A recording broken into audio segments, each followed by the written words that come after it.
I am using my Samsung TV as a second monitor for my PC.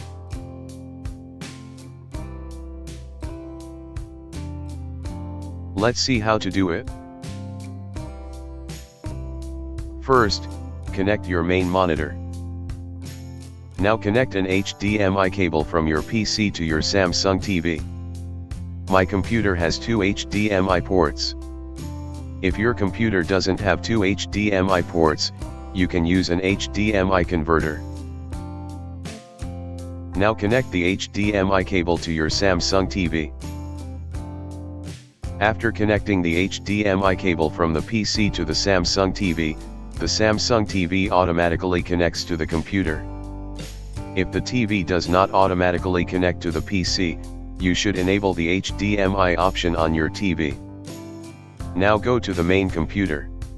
Go to Display Settings.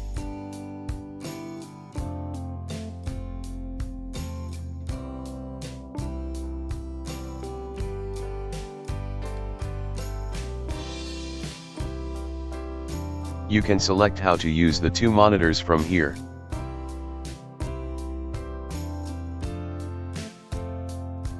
Now you can use your Samsung TV as a second monitor for your computer.